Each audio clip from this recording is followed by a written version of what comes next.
terpusat di Jakarta dan memiliki kantor cabang di berbagai wilayah dan provinsi ada di Indonesia.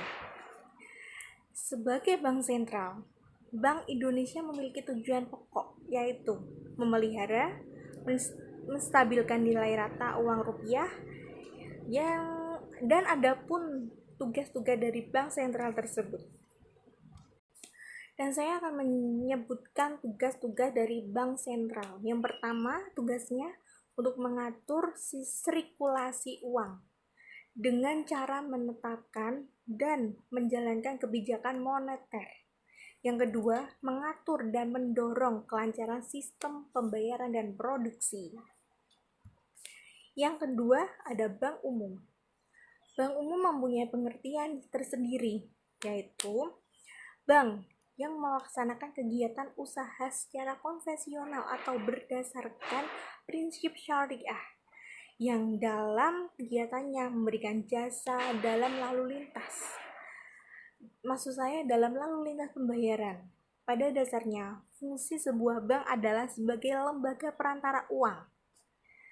Dan fungsi bank umum ada lainnya.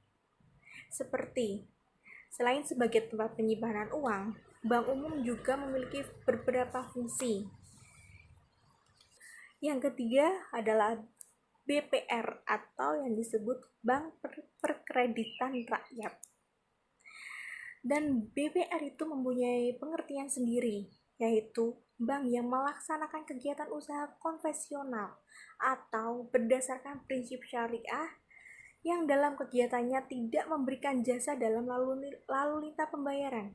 Jadi kebalikannya dari bank umum.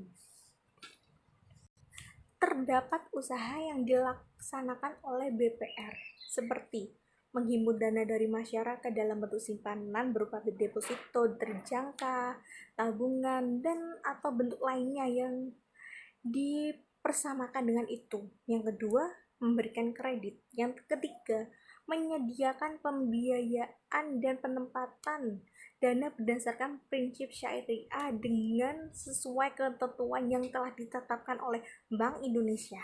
Berikutnya, dana pensiun. Dana pensiun adalah hukum yang mengelola dan menjalankan program yang menjanjikan manfaat pensiun yang dikenal juga sebagai program pensiun.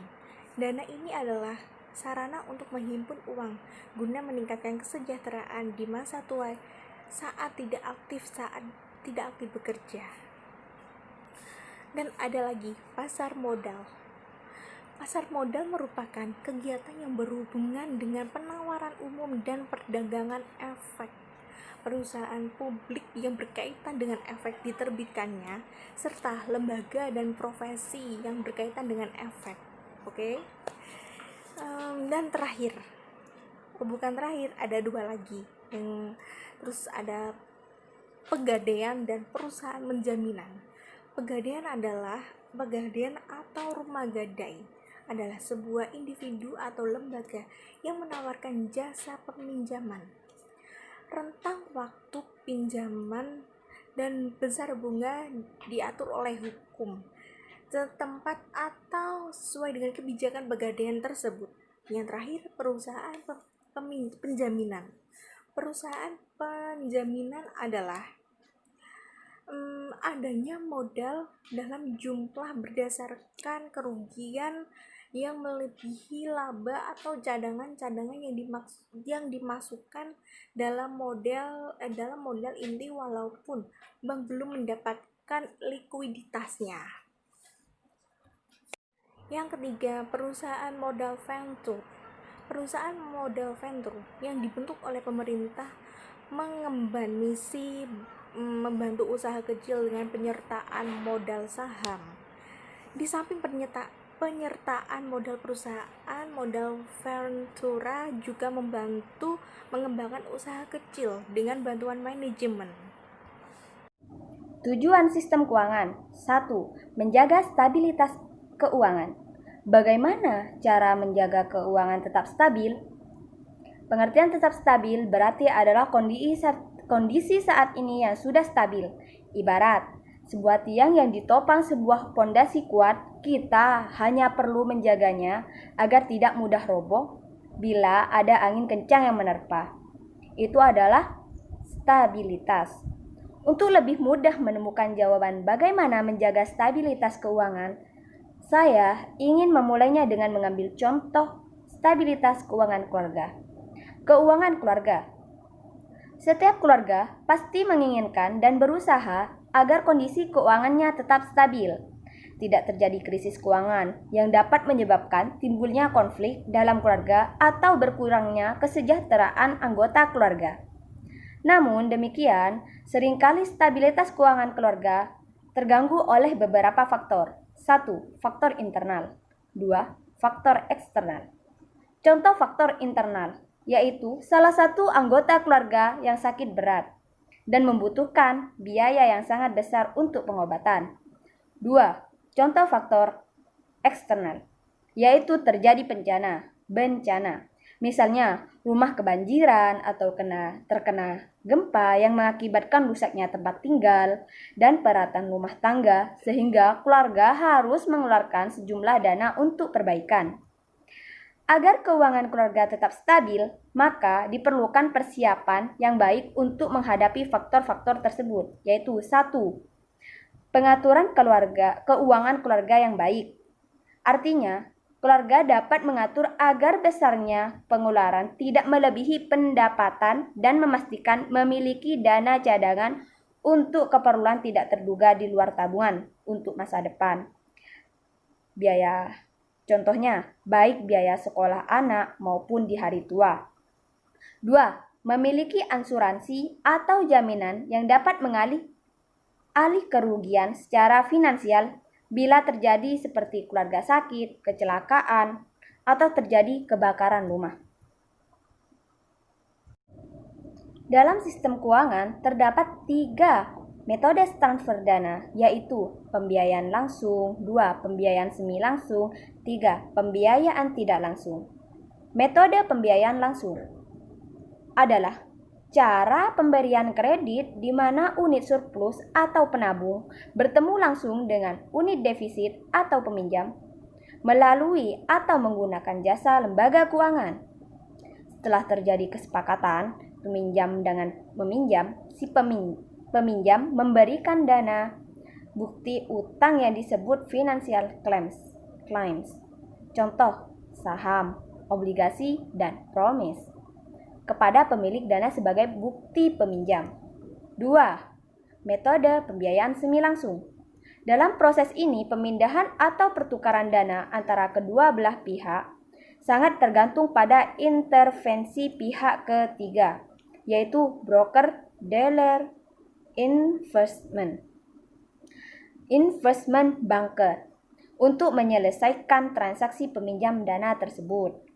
Contoh metode pembiayaan semi langsung adalah suatu perusahaan menerbitkan obligasi, maka perusahaan bersangkutan sangat tergantung kepada peran dealer sekuritas dalam hal penjualan seluruh surat berharga yang diterbitkan kepada investor, seperti rumah tangga, perusahaan, bank, asuransi, dana pensiun. 3. Metode pembiayaan tidak langsung. Maksudnya adalah peminjam maupun unit defisit maupun pemilik dana atau unit surplus dapat memenuhi kebutuhan keuangannya melalui bantuan lembaga intermediasi keuangan. Lembaga pembiayaan tidak langsung mempertemukan dan memenuhi kebutuhan peminjam dan pemilik dana. Contohnya adalah bank. 3 pilar sistem keuangan. Yang pertama, menetapkan dan melaksanakan kebijakan moneter. Sebagai otoritas moneter, Bank Indonesia menetapkan dan melaksanakan kebijakan moneter untuk mencapai dan memelihara kestabilan nilai rupiah. Implementasi kebijakan moneter mereka lakukan dengan menetapkan suku bunga acuan. Yang kedua, mengatur dan menjaga kelancaran sistem pembayaran. Di bidang sistem pembayaran, Bank Indonesia merupakan satu-satunya lembaga yang berwenang untuk mengeluarkan dan mengedarkan uang rupiah serta mencabut, menarik, dan memusnahkan uang dari peredaran. Di sisi lain, dalam rangka mengatur dan menjaga kestabilan sistem pembayaran, Bank Indonesia berwenang melaksanakan, memberikan persetujuan atas perizinan dalam penyelenggaraan jasa sistem pembayaran, misalnya seperti transfer dana. Dan yang ketiga, stabilitas sistem keuangan. Sebagai otoritas moneter, perbankan, dan sistem pembayaran, tugas utama Bank Indonesia tidak saja menjaga stabilitas moneter, namun juga stabilitas sistem keuangan, yaitu perbankan dan sistem pembayaran. Jenis-jenis intermediasi keuangan antara lain intermediasi dominasi, yaitu lembaga intermediasi menghimpun dana dalam jumlah kecil-kecil dan kemudian menyalurkannya berupa kredit dalam jumlah besar. Selanjutnya, intermediasi resiko, yaitu lembaga intermediasi akan menanggung resiko yang tidak dibayarkannya kredit oleh debitur. Selanjutnya, intermediasi jatuh tempo, yaitu lembaga intermediasi menerima simpanan dan penabung dalam jangka pendek, kemudian memberikan pinjaman dalam jangka waktu panjang. Selanjutnya, intermediasi informasi, yaitu lembaga intermediasi yang menyediakan informasi yang relevan dengan kondisi pasar dan peluang-peluangnya. Selanjutnya, intermediasi mata uang, yaitu lembaga intermediasi menerima dana pada berbagai jenis mata uang dan menyalurkannya dalam berbagai jenis mata uang. Dan saya akan menjelaskan lagi tentang pertimbangan dalam proses intermediasi keuangan. Mungkin asing bagi saya, entah kalau bagi kalian, dan saya akan berusaha menjelaskannya. Pertimbangan dalam proses intermediasi keuangan. Proses pembelian dana dari penabung untuk disalurkan kepada peminjam yang terdiri dari sektor usaha, pemerintah, dan rumah tangga. Ada juga pengertian dari sisi lain intermediasi keuangan merupakan kegiatan pengalihan dana dari unit ekonomi atau proses pembelian dana dari penabung untuk disalurkan lagi kepada peminjam yang terdiri dari sektor usaha, lembaga pemerintah, dan individu atau yang disebut rumah tangga, yang fungsi dasarnya adalah, apa sih fungsi dasarnya? Fungsi dasarnya adalah mengelola aset-aset keuangan dari unit perekonomian